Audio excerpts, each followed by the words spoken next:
The sun hung low in the sky, casting golden streaks across the quiet streets of Maplewood, a sleepy suburb just outside Cincinnati. Jake Harper, a 27-year-old insurance adjuster with a knack for finding beauty in the discarded, was cruising through the neighborhood in his beat-up Honda Civic. His hazel eyes scanned the road for signs of life, or more specifically, signs of a yard sale. After a grueling week of fielding claims, dodging angry clients, and drowning in paperwork, Jake craved the simple thrill of rummaging through other people's junk. There was something about old stuff, rusted tools, chipped mugs, dog-eared books, that felt like a puzzle waiting to be solved. Each item carried a story, and Jake loved imagining what those stories might be. He was about to call it a day when a crooked hand-painted sign caught his eye: "Yard sale, today only." It was tacked to a mailbox in front of a modest ranch-style house, its faded blue paint peeling like sunburned skin. Jake's heart gave a little leap. Last-minute detours always have the best finds, he thought, pulling into the driveway. The sale was sparse. Just a folding table cluttered with mismatched dishes, a pile of paperbacks, and a cardboard box labeled "free stuff." But what stopped him dead in his tracks was a rusty red metal toolbox sitting on the grass, its edges dented but sturdy, like it had seen decades of hard work. Jake crouched down, running his fingers over the cool, gritty surface. It reminded him of his dad's old garage back when he was a kid in Dayton, watching his father tinker with car engines under a buzzing fluorescent light. The smell of motor oil and sawdust seemed to linger in the air, pulling at Jake's chest with a pang of nostalgia. He popped the lid open, revealing a jumble of tools inside: a couple of wrenches, a screwdriver with a cracked handle, and a hammer that looked like it had pounded 1,000 nails. Nothing fancy, but it felt like a piece of history he could claim for himself. "How much for this?" Jake asked, holding up the toolbox. The man running the sale, an older guy with a grizzled beard and deep-set eyes, leaned back in his lawn chair. He looked to be in his late 60s, his flannel shirt rolled up to reveal weathered forearms. $10, the man said with a shrug, barely glancing at Jake.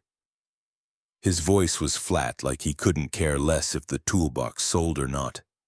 "Sold," Jake replied, fishing a crumpled 10 from his wallet. He grinned, already picturing the toolbox cleaned up and sitting proudly in his garage. They swapped a few words about how tools aren't made like they used to be, but the man's curt responses didn't invite much conversation.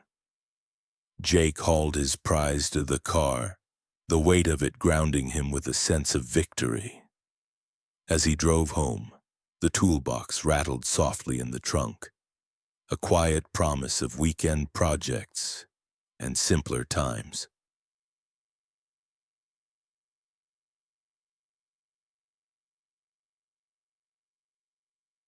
Jake's house was a small fixer-upper he'd bought 2 years ago. A place with creaky floors and a perpetually leaky faucet he swore he'd fix someday. He dropped the toolbox in the garage, intending to scrub off the rust and organize his own tools inside it. But life got in the way. Work swallowed his days, and the toolbox sat untouched, gathering dust next to a pile of moving boxes he hadn't bothered to unpack. It was a Thursday night nearly 2 weeks later when everything changed. Jake was sprawled on the couch halfway through a microwave pizza and a Netflix binge when the doorbell chimed. The sound jolted him upright, his pulse ticking up a notch. He wasn't expecting anyone. His buddies usually texted before showing up, and his mom lived 3 states away.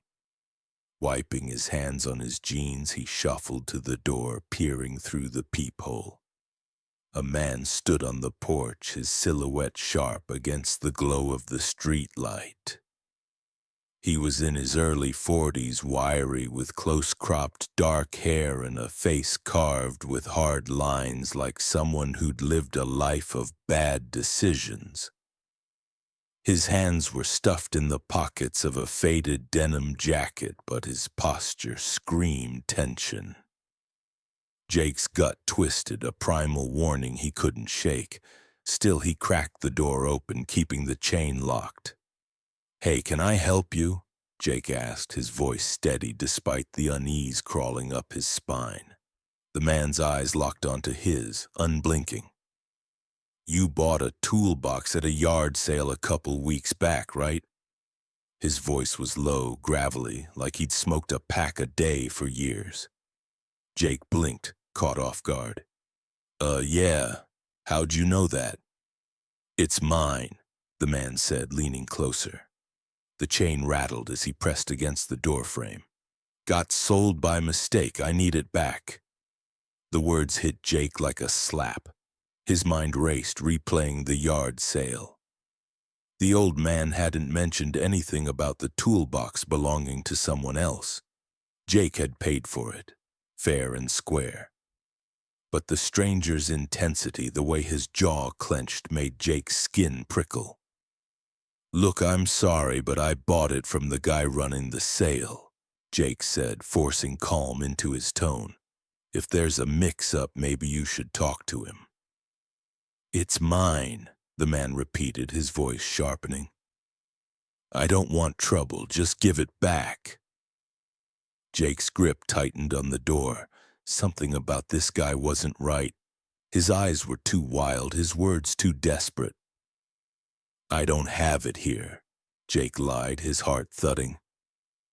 "I gave it to a friend." "Sorry, man." The man stared for a long moment, his gaze boring into Jake like he could see through the lie. Then he nodded, a slow, deliberate motion. "All right," he said, stepping back. "But I'll be back." He turned and disappeared into the night, his boots crunching on the gravel driveway. Jake locked the door, his hands shaking as he fumbled with the deadbolt. He stood there, listening to the silence, half expecting the man to pound on the door again. When nothing happened, he let out a breath he didn't know he'd been holding. Just some weirdo, he told himself, but the knot in his stomach didn't loosen.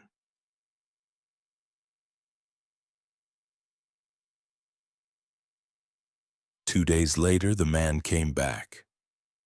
Jake was in the kitchen chopping onions for a half-hearted attempt at chili when the doorbell rang.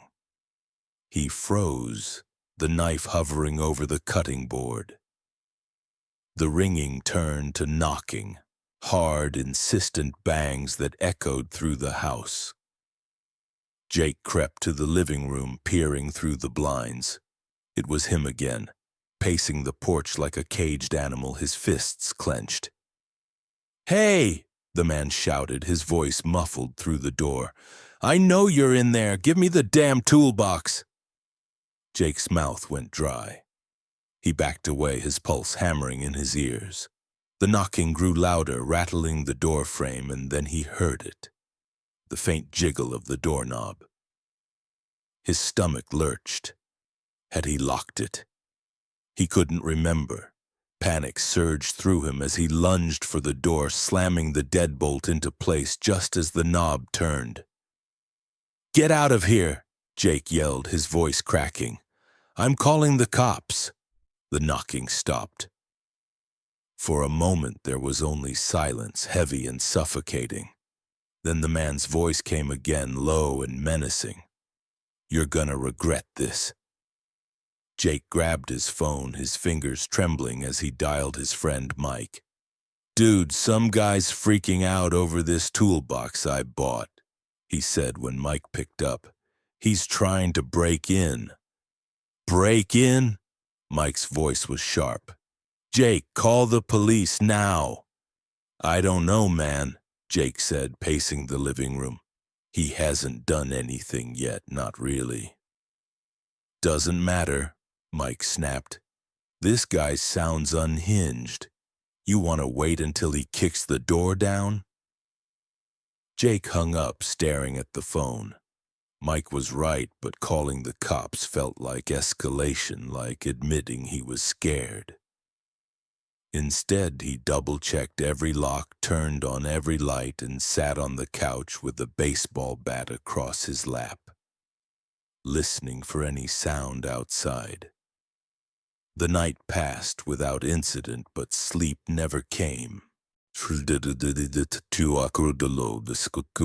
The visits became a nightmare routine. The man showed up at random times, early morning, middle of the night, each encounter more aggressive than the last. One evening, Jake caught him peering through the garage window, his face pressed against the glass like a ghost. Another time, he left a note taped to the door. Give it back or else. Jake's nerves frayed with every passing day, his once cozy house feeling like a trap. He stopped parking in the driveway, started checking the locks obsessively, and kept the bat by his bed. By the end of the week, Jake was a wreck, jumpy, exhausted, his eyes bloodshot from sleepless nights. He couldn't focus at work, his claims reports piling up as his mind replayed the man's threats. What's so special about this toolbox, he wondered, the question gnawing at him. Was it sentimental, stolen, or something worse? Desperate for answers, Jake dragged the toolbox from the garage and set it on the kitchen table. The rusty hinges groaned as he opened it, the tools clinking inside. He sifted through them, wrenches, screwdrivers, the hammer, searching for anything unusual. His fingers brushed the bottom and he paused. The base felt off, like it was too thick. He tapped it, hearing a hollow thud. Heart racing, Jake grabbed a screwdriver and pried at the edges. The bottom panel popped loose, revealing a hidden compartment. Inside were 5 small plastic bags, each filled with a fine white powder.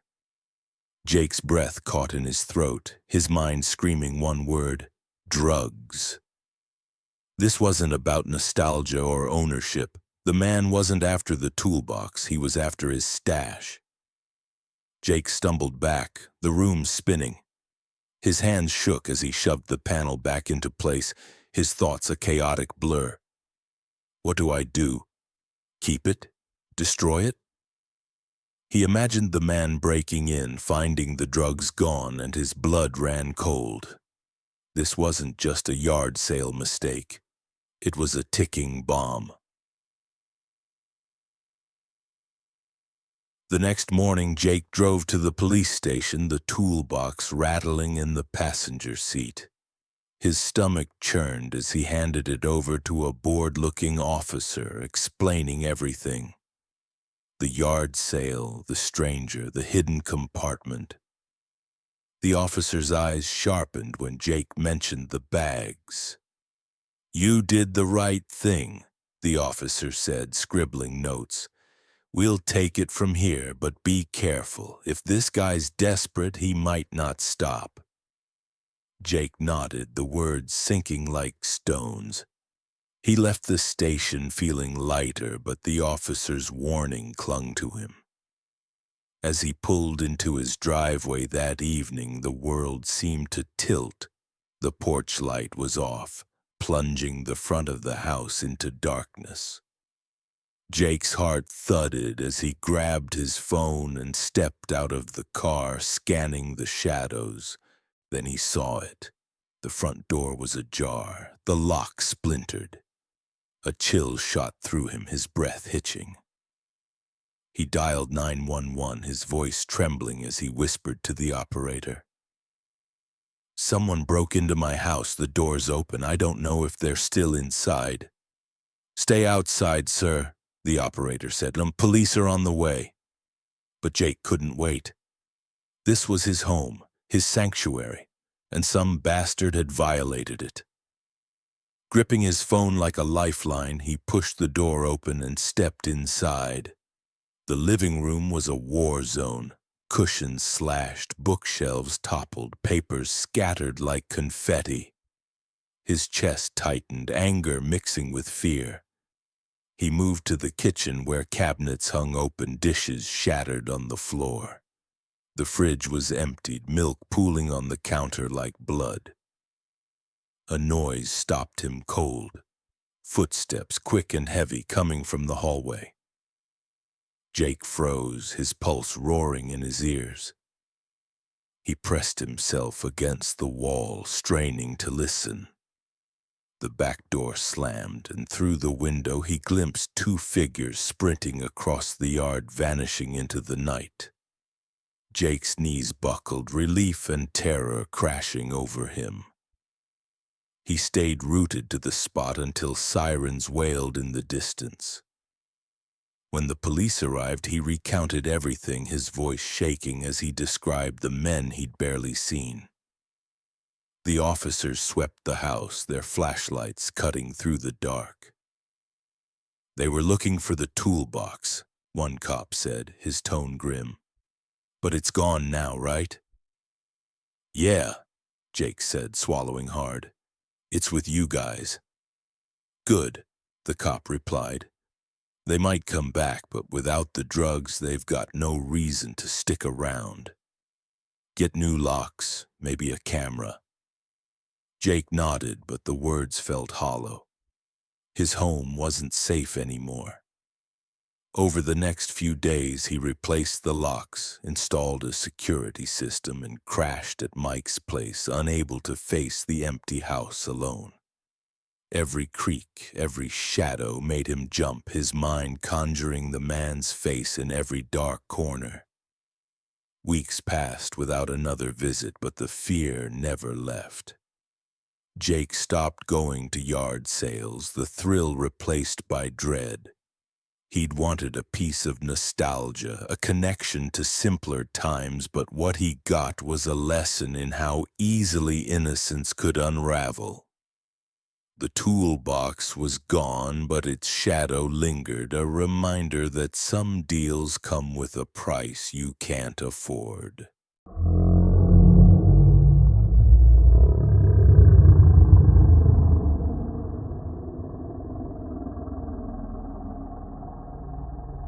The air was thick with the scent of mowed grass and summer heat as Sarah Coleman, a 24-year-old graphic designer, wound her way through the tree-lined streets of Oak Ridge, a cozy little town just north of Portland.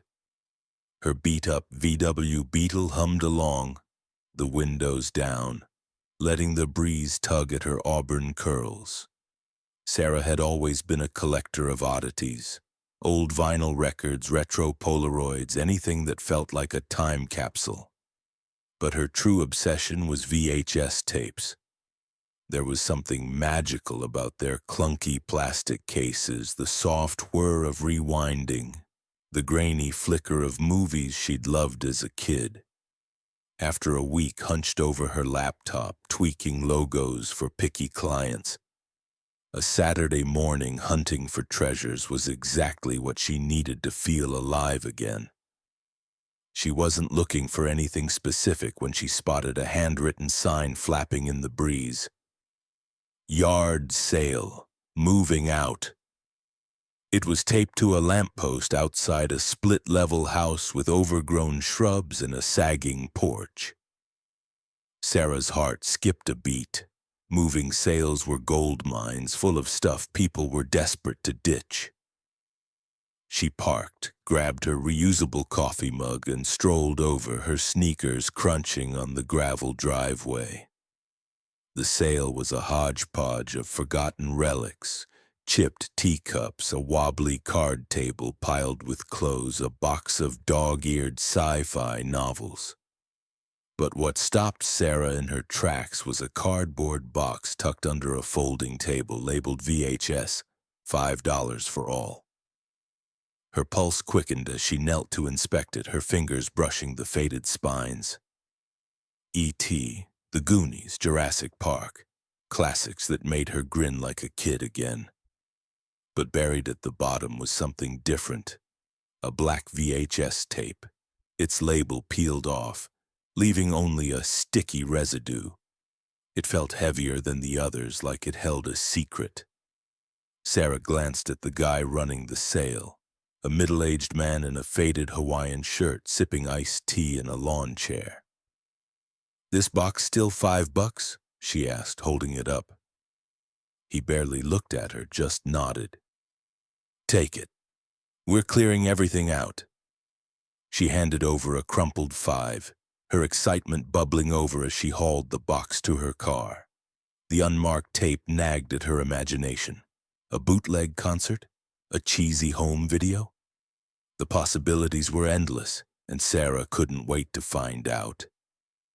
As she drove home, the tapes rattled in the passenger seat, a promise of a weekend lost in nostalgia. Sarah's apartment was a quirky haven of mismatched furniture and thrift store art, perched on the third floor of a creaky old building downtown. She dumped the VHS box on her coffee table next to a half-dead succulent she kept forgetting to water, and sorted through her haul. The classics went on a shelf next to her ancient TV VCR combo, a beast of a machine she'd scored at a flea market. The unmarked tape, though, she saved for last, like dessert after a big meal. There was something thrilling about its mystery, a puzzle begging to be solved. That night, after a quick dinner of ramen and a glass of cheap rosé, Sarah dimmed the lights and settled onto her lumpy couch. She popped the tape into the VCR, the familiar clunk and whir sending a shiver of anticipation down her spine. The screen flickered to life, static crackling before giving way to grainy footage. It was a home video shot on one of those bulky 90s camcorders showing a family in a living room. A mom and dad, maybe in their 30s, sat on a couch with two kids, a boy and a girl around 7 or 8, passing a bowl of popcorn. Their laughter was muffled, the audio warbly, but it felt warm, like a snapshot of someone's perfect Sunday night. Sarah smiled, sipping her wine, but a strange unease crept in. The room on the tape looked familiar. The way the couch was angled against the wall, the brick fireplace with its slightly crooked mantel, the tiny alcove where she kept her record player. It was her living room. Her heart stuttered, the wine glass trembling in her hand. She leaned closer, squinting at the screen. The wallpaper was different, a tacky floral pattern she'd painted over when she moved in. But the layout was unmistakable. This was her apartment, filmed long before she'd ever set foot in it. Her rational mind scrambled for an explanation. Her building was old, built in the 80s. Maybe this was the family who'd lived here before her, back when VHS was king. She'd rented the place from a property management company, and they hadn't mentioned any history, but that wasn't unusual. Still, the coincidence prickled at her skin like static clinging to her clothes.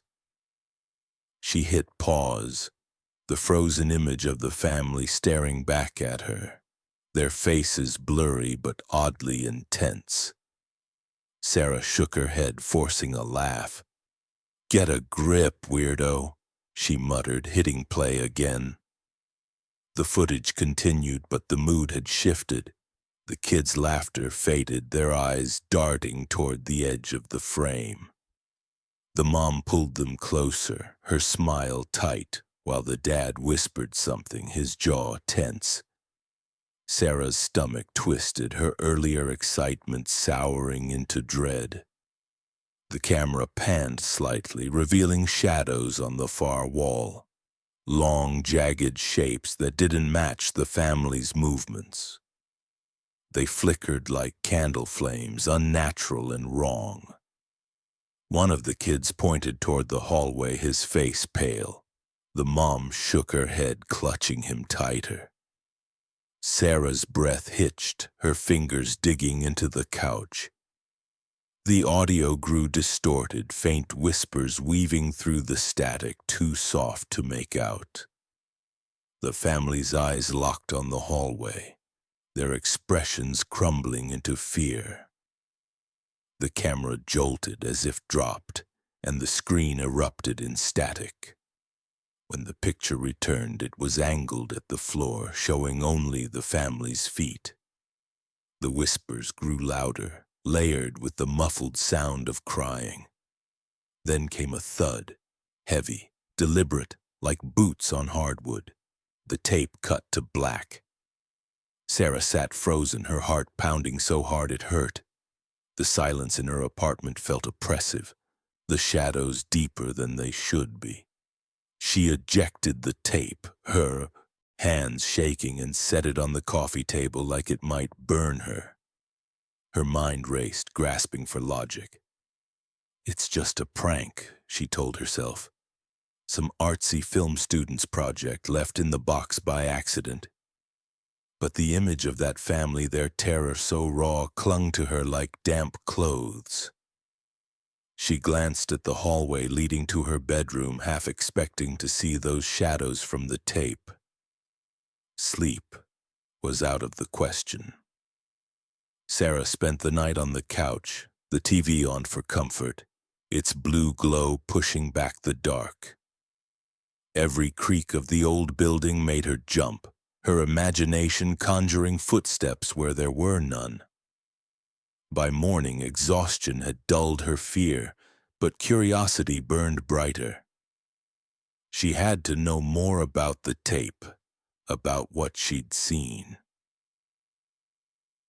In daylight, the tape seemed less menacing, just a piece of plastic and magnetic ribbon. Sarah brewed a pot of coffee, her hands steadier now, and slid the tape back into the VCR. She watched it again, pausing at every detail. The calendar on the wall caught her eye, a cheesy kitten print dated 1993, 32 years ago. The family's fear felt even more vivid now, their glances toward the hallway desperate, like they were waiting for a monster to step into the light. Just before the tape cut out, Sarah froze the frame, her breath catching. A shadow had slipped into view, tall, angular, less like a person and more like a void swallowing the light around it. The family's mouths were open, screaming silently, and then nothing.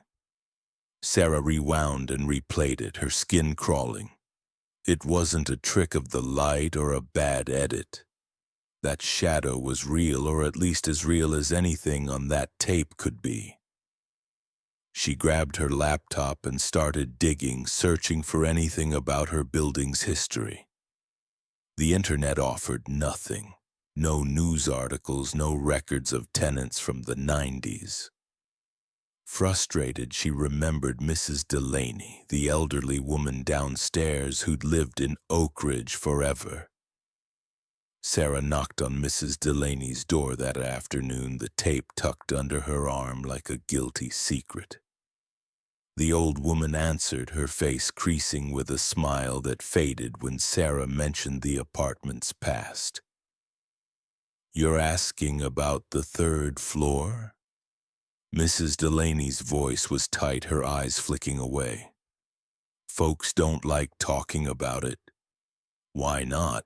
Sarah pressed, her stomach knotting. Mrs. Delaney hesitated, twisting her apron in her hands. "There was a family up there years ago. Young couple, 2 kids. They left in a hurry, didn't even pack most of their things. Word was something scared them off. The place sat empty for years after that. Sarah's mouth went dry. Did anything happen to them? No one knows, Mrs. Delaney said, her voice barely a whisper. They just vanished. Best let it lie, dear. Sarah thanked her and left, her legs shaky as she climbed the stairs back to her apartment. The tape felt heavier now, like it carried the weight of that family's fear. She shoved it into a drawer, telling herself she was done with it. But the whispers from the footage echoed in her mind. That night she double-checked the locks, her heart racing at every sound. A car horn, a neighbor's TV, the wind rattling the windows. Days turned into weeks, but the tape haunted her. Sarah stopped inviting friends over, afraid they'd ask about the box of VHS tapes still cluttering her living room. She worked late, avoiding her apartment until exhaustion forced her home. One night, unable to sleep, she sat on the couch, staring at the drawer where the tape hid. The hallway loomed in her peripheral vision, dark and silent, but she swore she felt eyes on her, watching from just out of sight. Around 2 a.m., a sound broke the silence, a faint rhythmic tapping like fingers on glass. Sarah's blood ran cold. It was coming from the hallway. She grabbed a kitchen knife, her hands trembling, and crept toward the sound. The air felt thick, charged with something she couldn't name. At the hallway's entrance, she froze. The tapping stopped, replaced by a low whisper, unintelligible but unmistakably human. It seemed to come from everywhere and nowhere, curling around her like smoke. "Who's there?" Sarah called, her voice cracking. The whisper cut off, leaving a silence so deep it roared in her ears. She flipped on the light, the hallway empty, but her skin prickled with the certainty that she wasn't alone. The next day, Sarah packed the tape into a box and drove to a thrift store, donating it without a word. She told herself it was over, that whatever was on that tape belonged to someone else's nightmare. But back home, the apartment felt different, too quiet, too still. She painted the walls, rearranged the furniture, anything to erase the memory of that living room from 1993. It didn't help. Sometimes late at night, Sarah hears whispers, soft and fleeting, like the tape's audio bleeding into her world. She checks the hallway, knife in hand, but finds nothing. The family's faces linger in her dreams, their fear a warning she can't ignore. She doesn't collect VHS tapes anymore, and when she passes a yard sale, she keeps driving, afraid of what else she might bring home.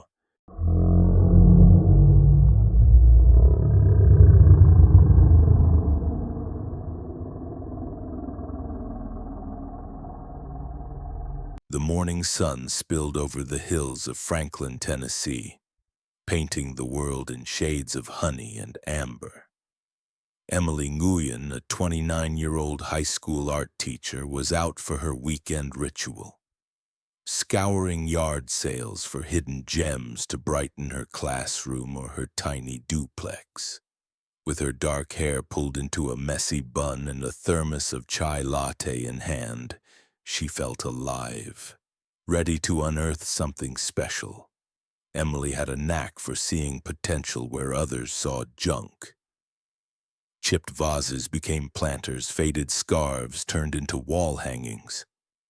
Yard sales were her therapy, a way to escape the stress of grading papers and wrangling teenagers. She was halfway through a sprawling neighborhood sale when a sign caught her eye. Antiques and vintage, one day only. It was staked in the lawn of a grand old house with ivy climbing its brick walls, the kind of place that screamed history. Emily parked her Prius and wandered over, her eyes scanning the tables laden with silverware, old cameras, and porcelain figurines. But what stopped her heart was a mirror leaning against the house, its gilded frame carved with vines and roses, the gold flaking but still majestic. The glass was slightly warped, giving it a dreamy, otherworldly charm that tugged at her artist's soul. Emily ran her fingers over the frame, imagining it in her living room, catching the afternoon light. It was perfect, a statement piece that could transform her space. She glanced at the seller, a wiry man in his early 50s with sharp blue eyes and a salt and pepper beard. He was wiping down a typewriter, his movements deliberate, almost protective. "How much for the mirror?" Emily asked, her voice bright with excitement. The man paused, his hand resting on the mirror's edge. "It's special," he said, his tone low, like he was confiding a secret. "Been in my family for generations. You sure it's what you want?" His words gave her pause, but Emily chalked it up to a salesman's quirk. "It's gorgeous," she said, smiling. "It'd look amazing in my place. Name your price." He studied her for a moment, his gaze unnerving, then sighed. 200. But it's heavy. Let me deliver it." Emily hesitated. 200 was steep for her budget, and she could have fit the mirror in her car with some Tetris-level maneuvering. But his insistence felt oddly personal, and she didn't want to seem ungrateful. "Okay," she said, handing over her address. "When can you drop it off?" "This afternoon," he replied, his eyes lingering on her a beat too long. "I'll take care of it." By noon, his rusty pickup rumbled into her driveway. Emily met him outside, ready to help, but he waved her off. "I've got it," he said, hoisting the mirror with surprising ease. He carried it into her living room, setting it against the wall with a reverence that made her skin prickle. "Looks good here," he murmured almost to himself. "Take care of it."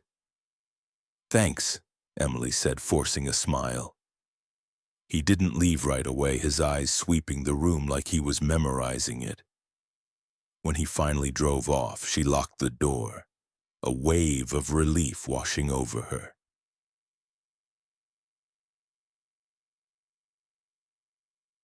That evening, Emily sat cross-legged on her rug, sketching the mirror in her journal. Its golden frame glowed under the lamplight, but as the hours ticked by, a strange unease settled in her chest. The house felt too quiet, the mirror's reflection catching her eye every time she moved. She told herself it was just her imagination, tired from a long week, and went to bed, leaving the living room dark. The next morning, as she grabbed her mail, Emily noticed a car parked across the street. A faded blue sedan with tinted windows. She squinted, trying to see inside, but the glare hid the driver. Shrugging, she went back inside, but by afternoon the car was still there. Her stomach twisted, a flicker of paranoia sparking to life. Probably just a neighbor's friend, she thought, but the sedan's presence gnawed at her. That night, as she closed the curtains, Emily peeked outside. The car was closer now, parked at the curb. In the driver's seat was the man from the yard sale, his face half lit by the street light, staring at her house. Her breath caught, her heart slamming against her ribs. She yanked the curtains shut, her hands trembling. Why is he here? Her mind raced for answers. Maybe he'd forgotten something. Maybe he lived nearby. But none of them felt right. By the third day, the sedan was a fixture, appearing at odd hours, always with him inside, watching. Emily's nerves frayed, her sleep fractured by every creak and rustle. She stopped sketching, her pencils untouched, the mirror now a looming presence she avoided looking at.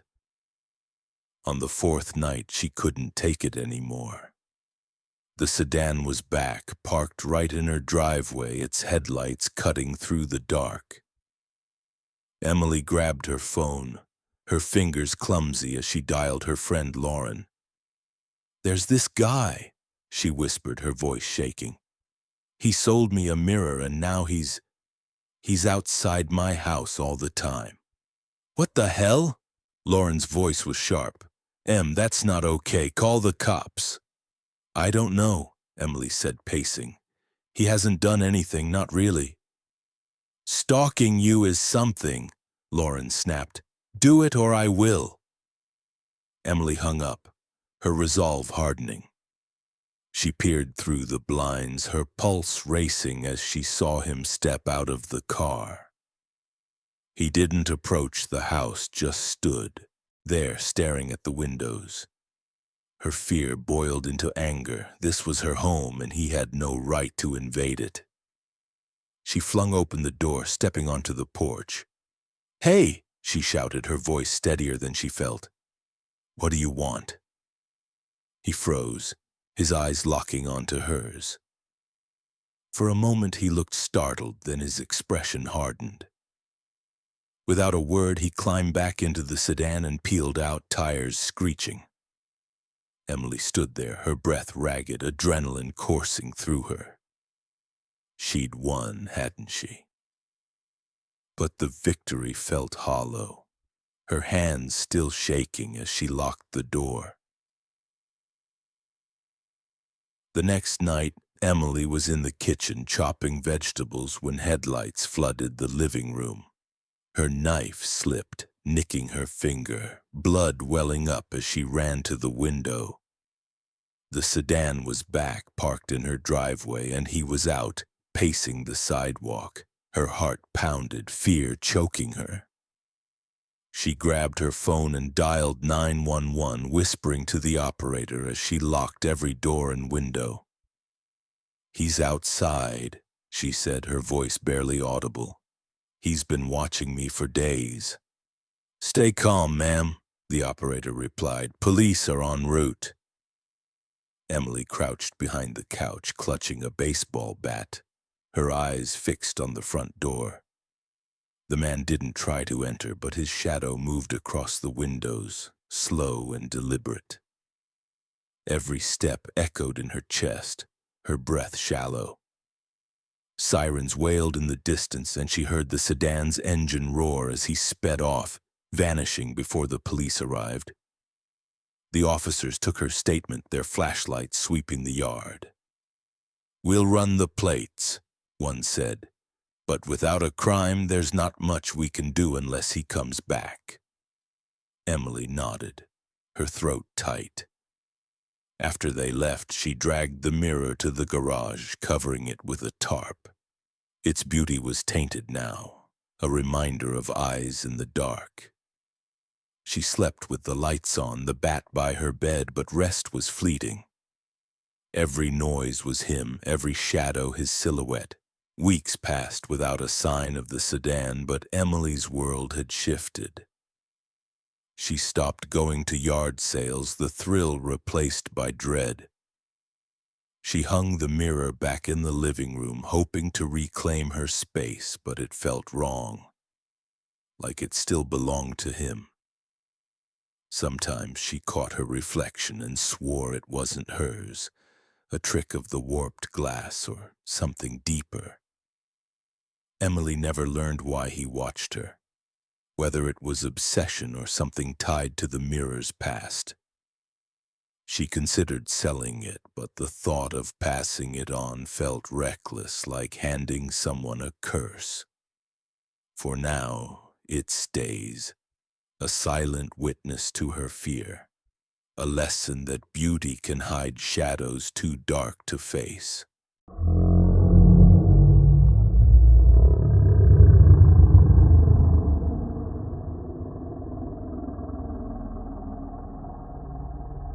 The autumn air was crisp, carrying the scent of fallen leaves through the streets of Burlington, Vermont.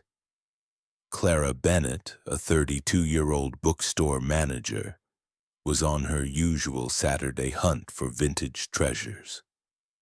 Her curly blonde hair bounced as she walked, her boots crunching on the sidewalk, a thermos of pumpkin spice coffee warming her hands. Clara had a soft spot for old furniture, worn tables, creaky bookshelves, anything with a story etched into its grain. After a week of juggling inventory and cranky customers, a yard sale was her escape, a chance to lose herself in the past. She was exploring a quiet cul-de-sac when she spotted a sign. Estate sale. Everything must go. It was nailed to a fence outside a weathered Victorian house, its paint peeling like old skin. Clara's heart raced. Estate sales were a gold mine, full of relics from lives long gone. She parked her Subaru and wandered over, her eyes scanning the lawn cluttered with lamps, quilts, and chipped china. But what stole her breath was a rocking chair tucked under a gnarled oak tree, its dark wood carved with delicate vines and leaves. The seat was scratched, the finish dulled, but it was stunning, the kind of piece that belonged in a storybook. Clara ran her hand along the armrest, feeling the wood's smooth warmth. She could picture it in her cozy apartment by the window overlooking the park, a perfect spot for reading. She glanced at the seller, a woman in her 40s with tired eyes and a distracted air, sorting through a box of costume jewelry. "How much for the chair?" Clara asked, her voice eager. The woman barely looked up. $20. Clara's jaw dropped. $20 for an antique? She hesitated, sensing a flicker of unease in the woman's tone. "It's gorgeous," she said, testing the waters. "Is it an heirloom or something?" "It's old," the woman snapped, her eyes flicking to the chair. "You want it or not?" The brusqueness startled Clara, but she brushed it off. The woman was probably just stressed, eager to clear out the house. "I'll take it," Clara said, handing over a 20. She wrestled the chair into her car, her excitement outweighing the nagging feeling that something was off. By noon, it was in her living room, nestled by the bay window with a knitted throw draped over the back. It looked like it belonged, like it had always been there. That evening, Clara sank into the chair with a novel and a mug of tea, the wood creaking softly under her weight.